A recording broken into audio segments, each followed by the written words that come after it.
welcome. Can you all hear me in the back? All right. Well, welcome to all of you. And we can't see all that we have joining us virtually, but Rudy has a count, and where are we? 50. 50. 15. All right.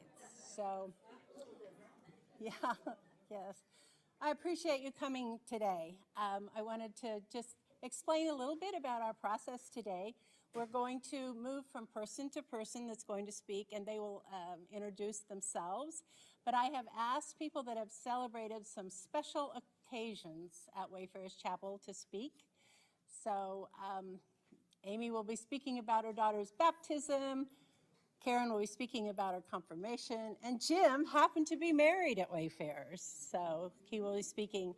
So we're going to just proceed on, and at the end, there will be time, I believe, if I've calculated right, for others to share their memories of Wayfarers Chapel, because I was just curious, with the people that are here, how many of you had the opportunity to visit Wayfarers Chapel?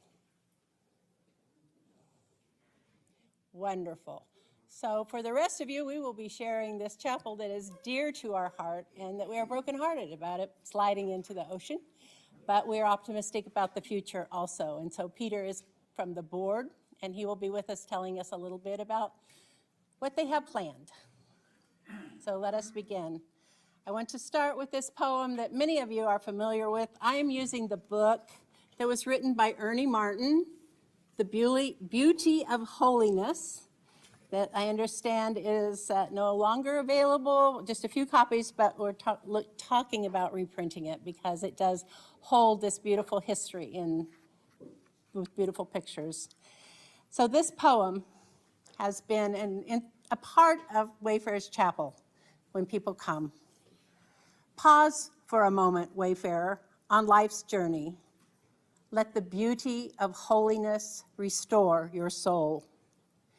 May the harmony of sky and water, leaf and rock, nourish the creation and growth of your inner being as you fare through this life and on into the life beyond. And I would like to add, as you fare through this life, we are all spiritual wayfarers. So my invitation to you is to carry in your heart what you felt when you had the opportunity to visit Wayfarers, and may that continue to give you strength as you go out into nature and realize that all of nature is God's temple.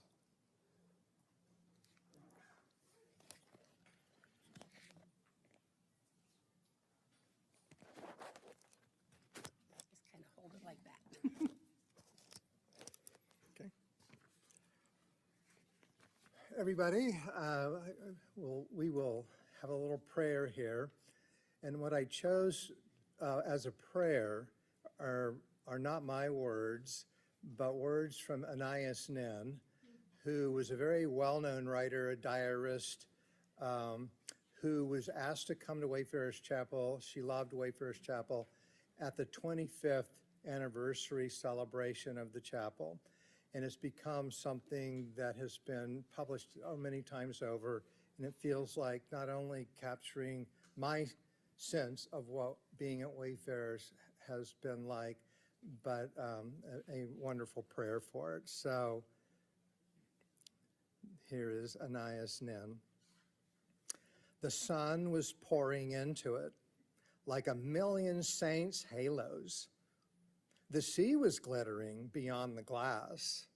The redwood trees were beginning to peep into the church.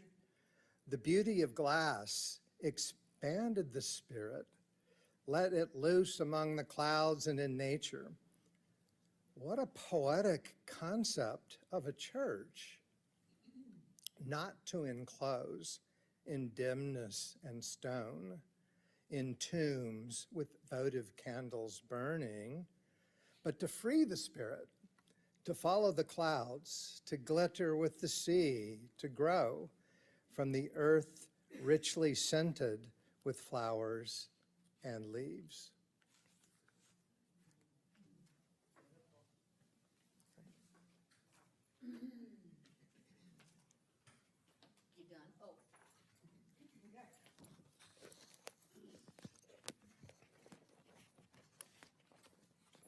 Okay.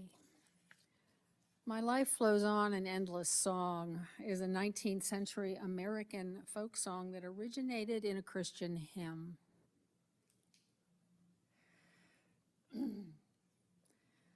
My life flows on in endless song above earth's lamentation. I hear the clear, though far off hymn that hails a new creation. No storm can shake my inmost calm, while to that rock I'm clinging. Since love is Lord of heaven and earth, how can I keep from singing? Through all the tumult and the strife, I hear that music ringing. It sounds an echo in my soul. How can I keep from singing?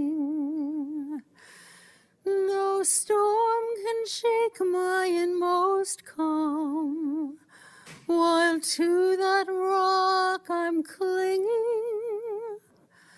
Since love is Lord of heaven and earth, how can I keep from singing? In prison cell and dungeon vile, our thoughts to them are winging. When friends by shame are undefiled, how can I keep from singing? No storm can shake my inmost calm, while to that rock I'm clinging.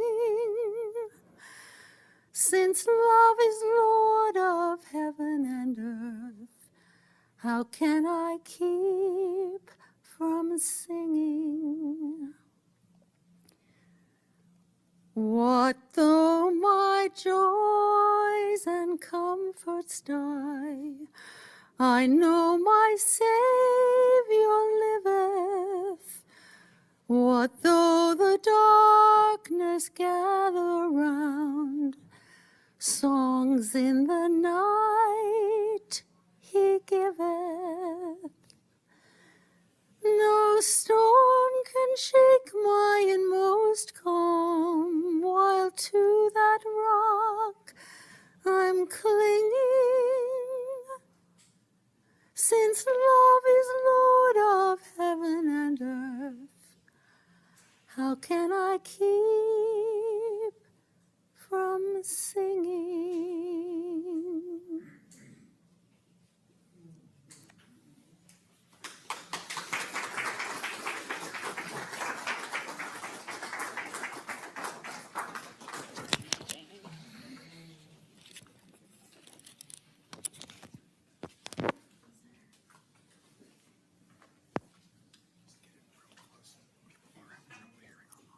Oh, it's gone. Oh, there it is. A minor part. Can you put it? Yeah, it's just a little wind muff. It's- Yeah, blew it off. All right, thanks. By the way, this is Rudy.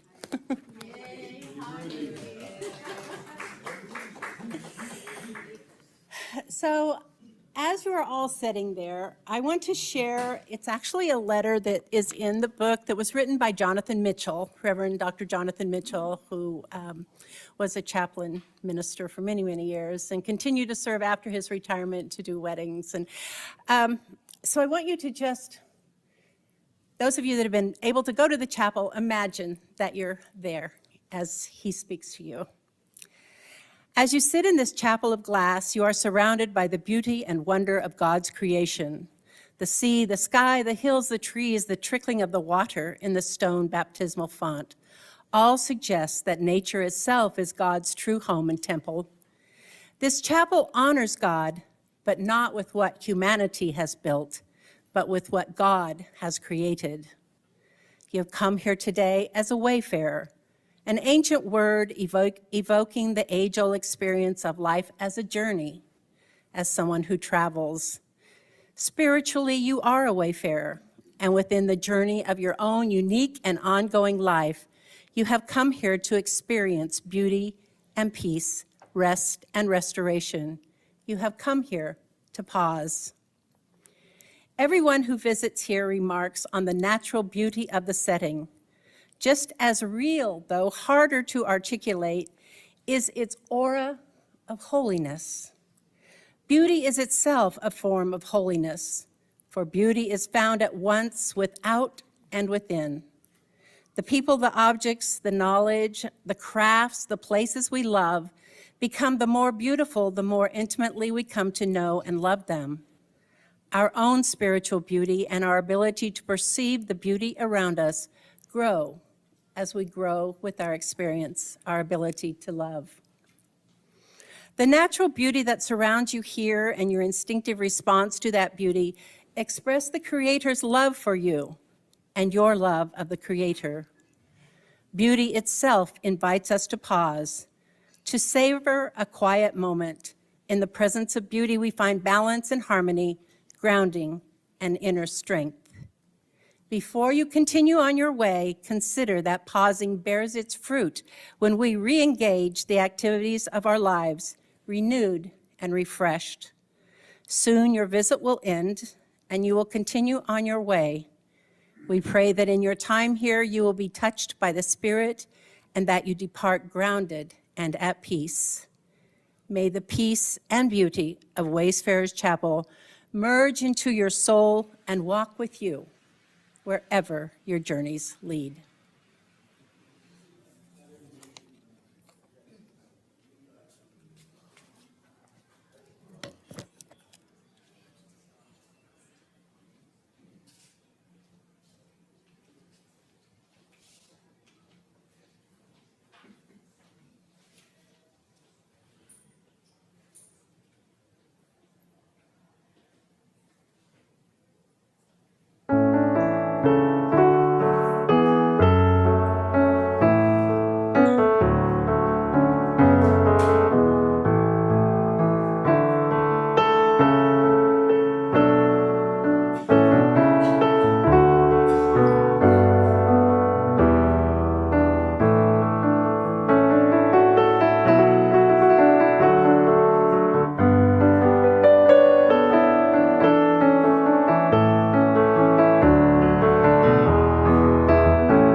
his name at the end of this, but he was too proud. But he gets all the credit for putting this together.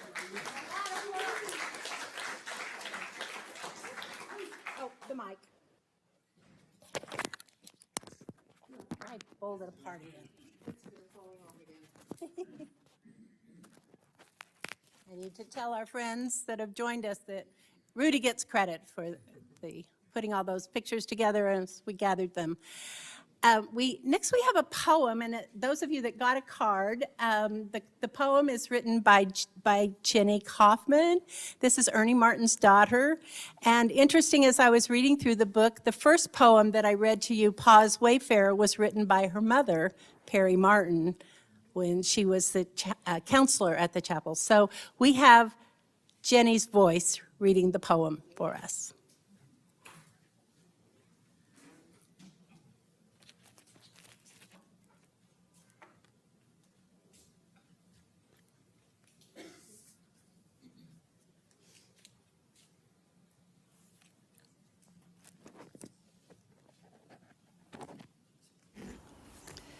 The beauty of holiness, a gift of the Wayfarers Chapel. Beauty, the beauty of holiness, the manifest divine beckons. Struck by the unfathomable, harmony of sky and water, leaf and rock, spirit and matter, we pause. Each of us, wayfarers on life's journey, touched, moved, fed, transformed by divine presence. Enriched, we breathe in beauty, manifest goodness, truth. Renewed by the presence of discernible love, fortified, we move on, better prepared to lovingly, wisely fare through this life, having glimpsed the one beyond.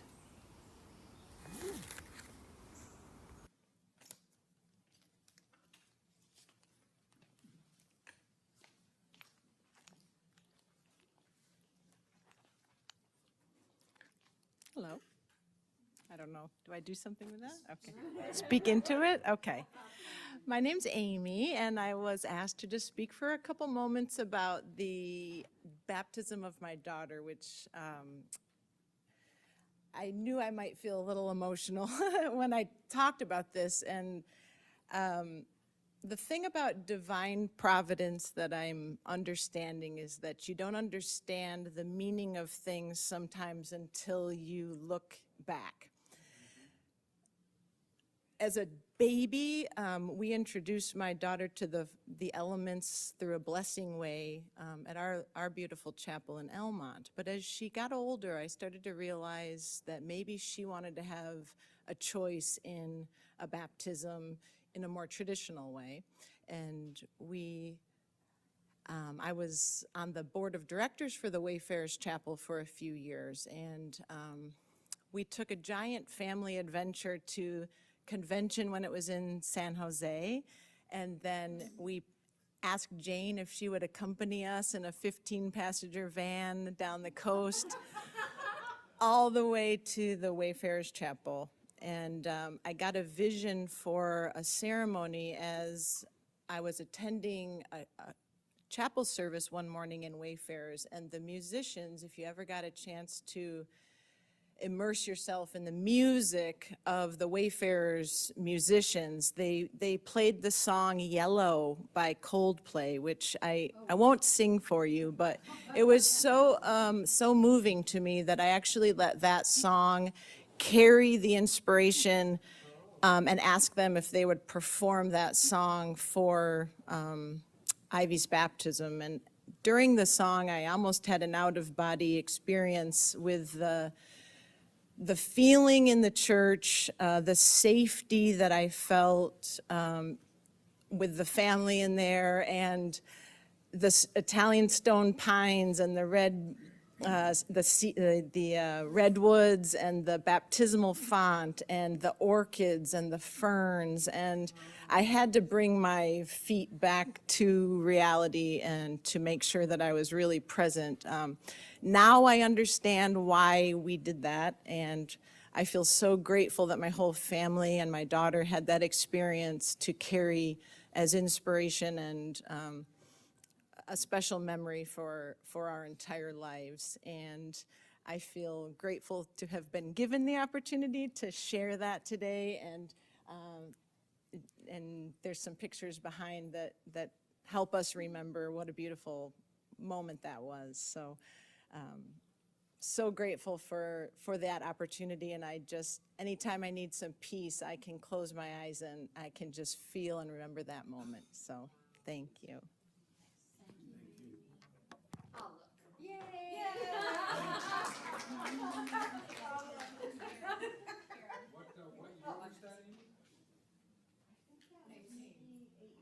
It was 18, yeah.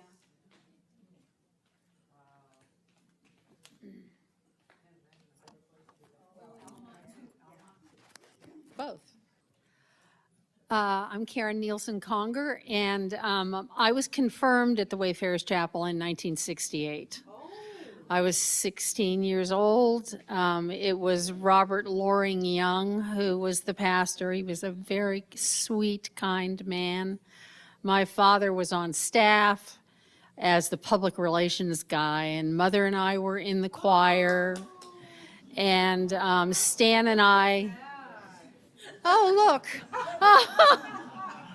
Oh, thanks, Rudy. Yeah, my darling mother and father. There I go. And Stan and I dated at the Wayfarers Chapel. My husband of 53 years back there.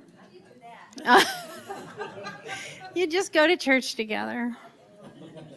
And I'm pretty sure you were he thinks he was there, and I'm pretty sure he was there when I was confirmed at 16, because we were dating there. So the memories are so intense and so sweet, and I'm so grateful.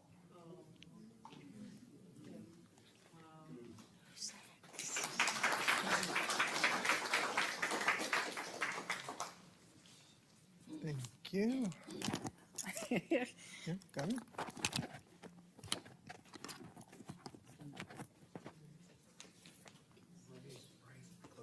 Yeah? Yeah. Working? People are having trouble on Zoom. You want to cue up the celebrity picture? Yeah.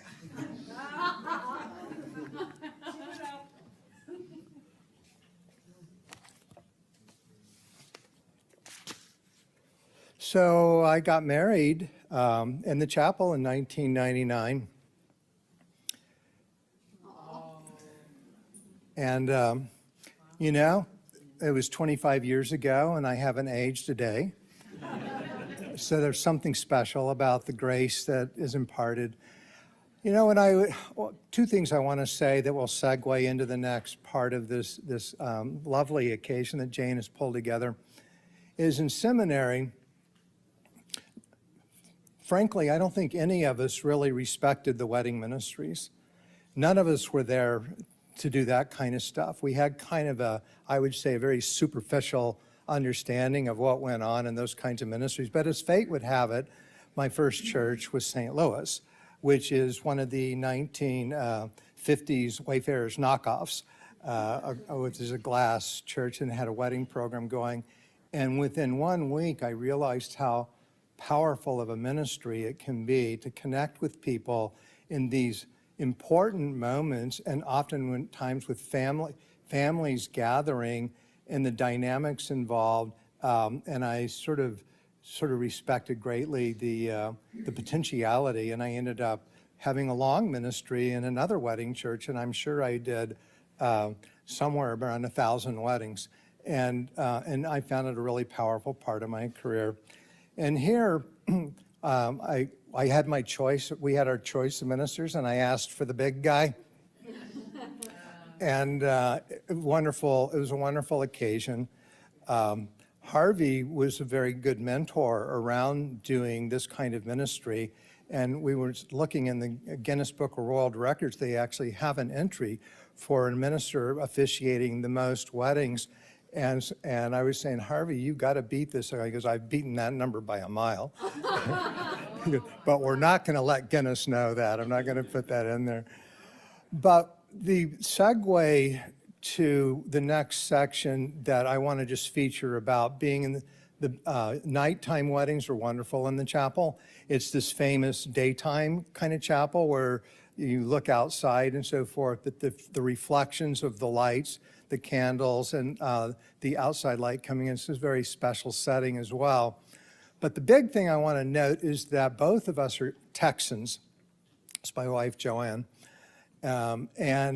And so all of our family came from Texas. I don't think anybody was a non-Texan except for California family and friends, California friends.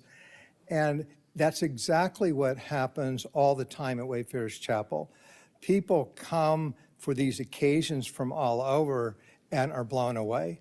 You know, back home, everybody said, well, yeah, Jimmy ran off and joined a cult. And you know, who knows what that's all about. And then, but people tend to be overpowered by the beauty of the setting of Wayfarers Chapel, the architecture. And that's a very significant, you know, there's no congregation there by legal definition. There are very consistent, what we call local attenders, but it's a national memorial owned by this denomination for Wayfarers. And so the wedding ministry, even though the original visionaries did not expect it to turn into this event monster, but that individual people driving along Pacific Coast Highway would see this church and see this welcoming to come in, and people sit in meditation in the chapel. It became almost overnight jammed with people a lot during the week. And I would like to say that those two are Wayfarers, the way that the event ministry brought in people to have these experiences. And so I want to segue now to a reflection from two of the ministers we saw on the screen that we all know, Dave Brown and Jonathan Mitchell, both with many, many years at the chapel. Their reflections about the kind of ministry that happens with all these Wayfarers that come through. This is Dave first. Being a minister to the Wayfarer is a ministry like no other. It is no secret that it is a busy place. And some days we go through the entire circle of life in one single day. A baptism in the morning, a wedding at noon, and a memorial service in the afternoon with conferences in between. A day ends both fulfilled and exhausted in having remained emotionally present for the couples and families through their big life events. The transitions between these rites and sacraments often bring their own challenges.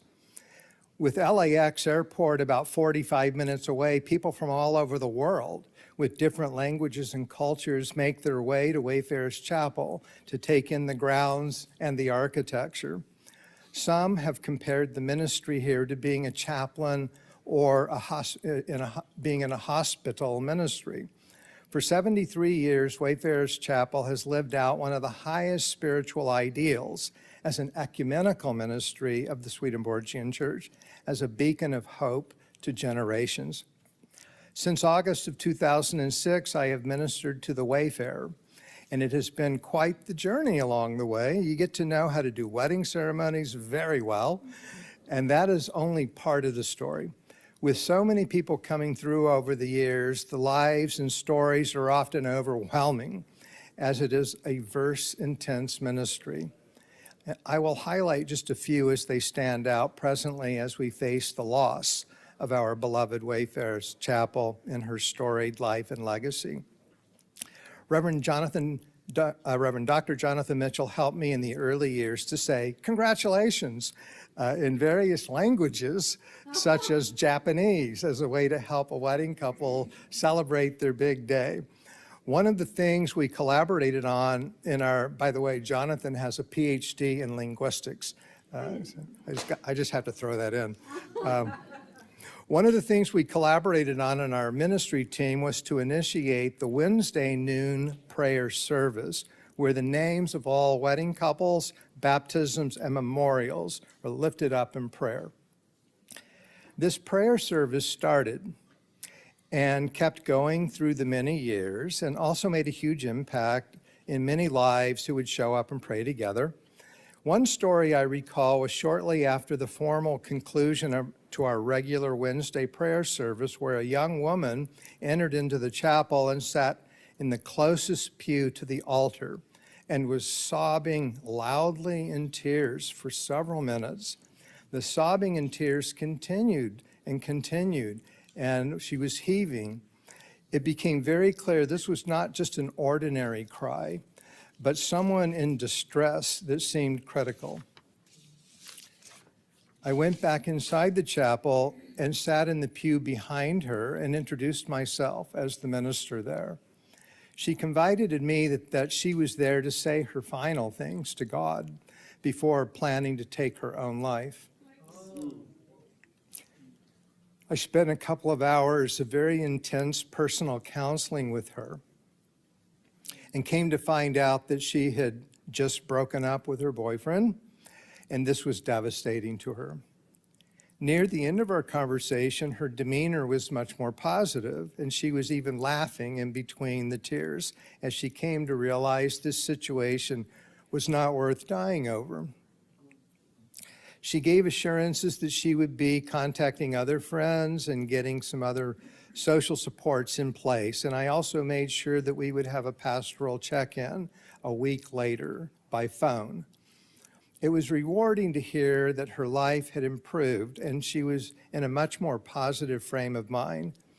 You never know what situation might present itself on the grounds of Wayfarers Chapel. Baptisms. The baptisms at Wayfarers Chapel are always sacred events for me, also very meaningful for families. Part of what made this so special for me personally was the way that the light reflected from the infant's eyes inside the chapel, because there is so much light coming into the building. It really felt I could enter into the simple joy of their joy of the ceremony. It was also powerful to invite people to say the Lord's Prayer in whatever language is closest to their heart, and occasionally to hear many languages at once in that moment of the ceremony.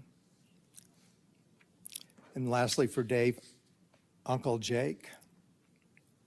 His real name is Lester Martin, but his stage name was Uncle Jake.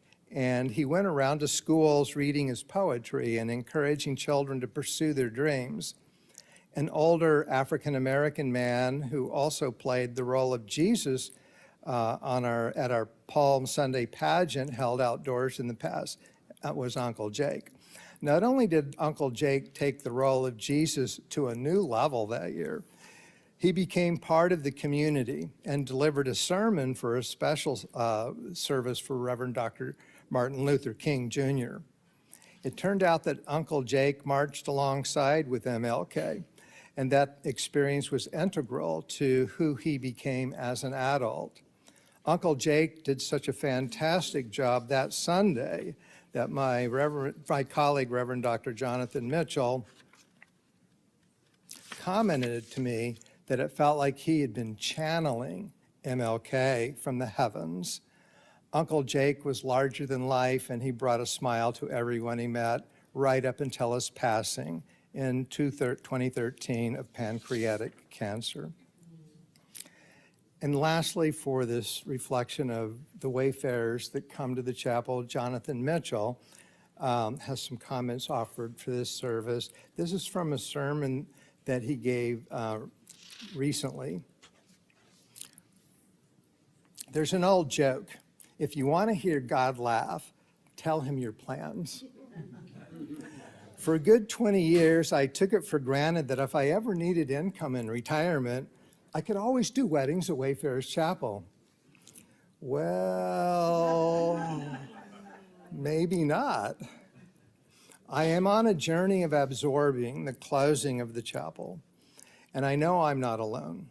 Staff, the worshiping community, those who got married there, those whose loved ones were baptized or memorialized there, Swedenborgians around the world, the local community, all those who made a practice of coming onto the grounds to be with the Spirit, all are working through their feelings of loss. Everywhere I go, people share with me their feelings of shock and disbelief.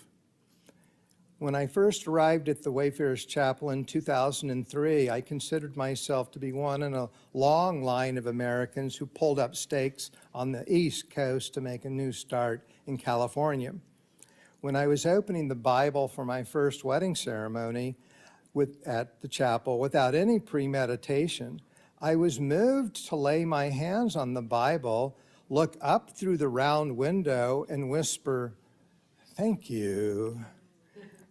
At the time, a thank you for bringing me to this beautiful place. That whispered thank you became my practice for all the weddings I did there, the worship services I conducted. The gratitude only grew deeper and deeper over time through many experiences. On February 18, 2024, just by way of previous scheduling, it fell to me to conduct what may well turn out to be the last 2 weddings at Wayfarers Chapel, at least for the foreseeable future. I opened the Bible, I whispered my thank you, and turned around for the processional with an overwhelming sense of gratitude for the thousands of ceremonies and worship services that I had been given to conduct in such a beautiful, sacred place. It was a day of gratitude, but also a day of deep sadness. The hardest part for me emotionally, was not knowing when I would see again the people I had loved working with, ministers and wedding directors and servants, attendants, groundkeepers, musicians, videographers, our photographers, reservationists, administrative staff, in a word, the people. And here we are together again today as the people who gathered at the chapel to worship. So this is something he's giving at the church nearby the chapel where the local attenders have been holding their services at an Episcopal church. And here we are gathered again here today as the people gathered to worship, grateful to St. Francis Episcopal Church for offering us this space. It is a powerful reminder that a church is a community of people who come together to worship the Lord and to support each other on the journey. It's not a building. It's not even a building as beautiful and as inspiring as Wayfarers Chapel. Over the years, I have turned to the story of the road to Emmaus, Luke 24, 13 through 15, one of the posters. Oh, so we want to close it down? Hey, anyone who wants to read the rest of this, see me after the service.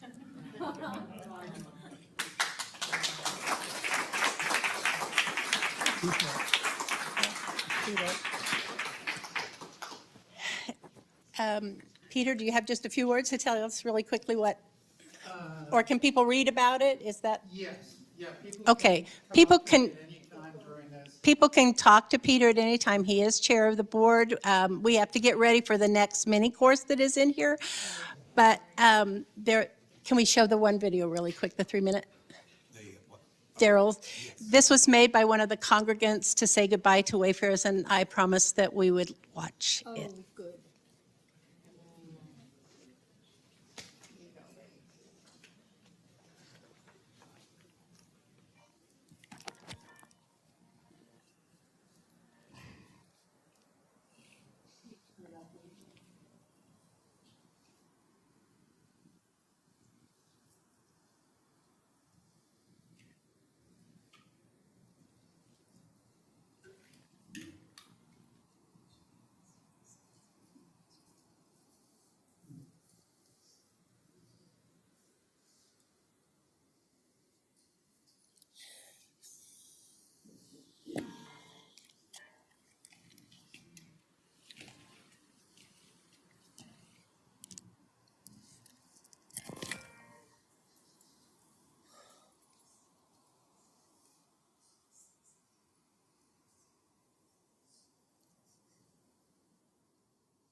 Thank you for coming.